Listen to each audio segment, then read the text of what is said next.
Welcome to KRR kitchen. இன்றைக்கி நம்ம கிச்சனில் நல்ல ஒரு அருமையான சுவையில் ராகி ஆப்பம் எப்படி செய்கிறதுன்னு தான் பார்க்க போகிறோம். இந்த ராகி ஆப்பம் பார்த்திங்கன்னா ராகி மாவு பயன்படுத்தி எப்படி செய்கிறதுன்னு தான் பார்க்க போகிறோங்க.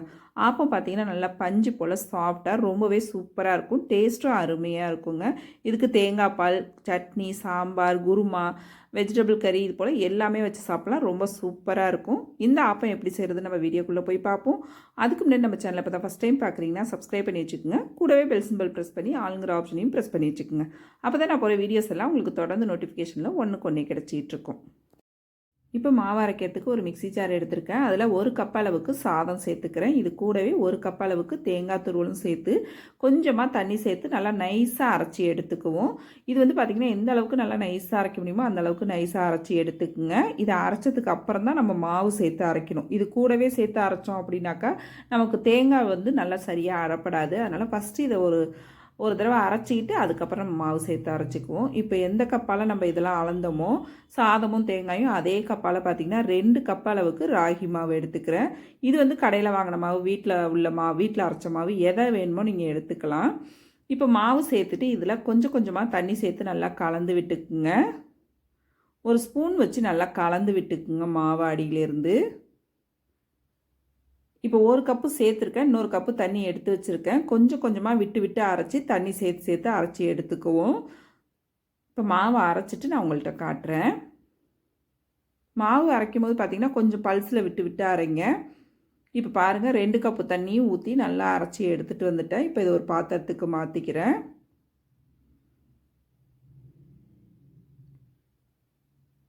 மிக்ஸி ஜார் கழுவி கொஞ்சமாக தண்ணியும் சேர்த்துக்கிறேன். இப்போ உப்பு சேர்த்து நல்லா மாவை கரைச்சி வச்சுருவோம்.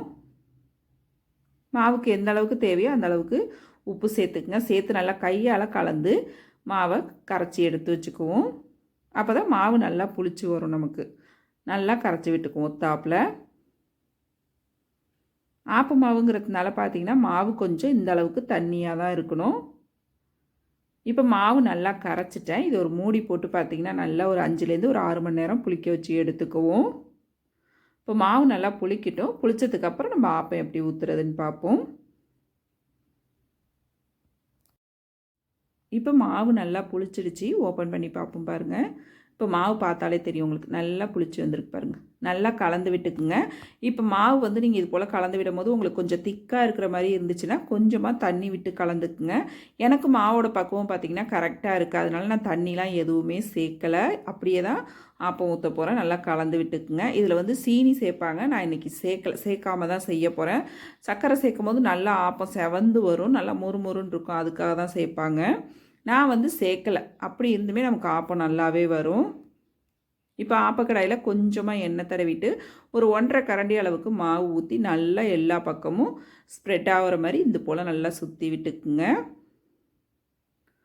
ஆப்பத்தை வேக வைக்கிறது பார்த்திங்கன்னா அடுப்பு தீயை குறைச்சி வச்சு மிதமான தீயில் தான் வேக வைக்கணும். அப்போ தான் ஆப்பம் பார்த்திங்கன்னா நல்லா ஒத்தாப்பில் வெந்து வரும். இப்போ ஒரு மூடி போட்டு நல்லா ஒரு 3 நிமிஷத்துக்கு வேக வச்சுக்குவோம். இப்போ நல்லா வேகட்டும். இப்போ பார்த்தீங்கன்னா தெரியும் ஓரங்கள்லாம் தன்னாலே எடுத்துகிட்டு வருது பாருங்கள். இந்த அளவுக்கு நல்லா வேக வச்சு எடுத்துக்கணும். 3லேருந்து ஒரு 5 நிமிஷம் ஆகும் ஒரு ஆப்பமும் வேகிறதுக்கு. ரொம்ப அருமையாக சூப்பராக இருக்குங்க. இப்போ இதே போல் மற்ற ஆப்பங்கள் எல்லாத்தையும் நம்ம ஊற்றி எடுத்துக்கலாம். இதே மாவை பயன்படுத்தி நீங்கள் தோசையாகவும் ஊற்றிக்கலாம், ஊத்தாப்பமும் செஞ்சுக்கலாம். ரொம்ப அருமையாக இருக்கும். அவ்வளோதான் நம்மளோட ராகி ஆப்பம் பாருங்கள். ரொம்ப சூப்பராக அருமையாக ரெடி ஆகிடுச்சிங்க. இதுக்கு தேங்காய் பாலை விட நம்ம குருமாலாம் வச்சு சாப்பிடும்போது ரொம்ப அருமையாக இருக்கும். முட்டை குருமா அப்படி இல்லைனா மஷ்ரூம் கிரேவிலாம் வச்சு சாப்பிட்றப்ப டேஸ்ட்டு ரொம்பவே அருமையாக இருக்கும். கண்டிப்பாக ஆப்பம் ரெசிப்பியை நான் சொன்னது போல் ட்ரை பண்ணி பாருங்கள். ட்ரை பண்ணி பார்த்துட்டு எப்படி இருக்குன்னு எனக்கு கமெண்ட் பண்ணுங்கள். என்னோட இந்த ரெசிபி பிடிச்சிருந்ததுன்னா லைக் பண்ணுங்கள், ஷேர் பண்ணுங்கள். மறக்காமல் நம்ம கேஆர்ஆர் கிச்சனை சப்ஸ்கிரைப் பண்ணி வச்சுக்கோங்க. நாளைக்கு வேறு ஒரு ரெசிபியோடு சந்திப்போம். தேங்க்ஸ் ஃபார் வாட்சிங்.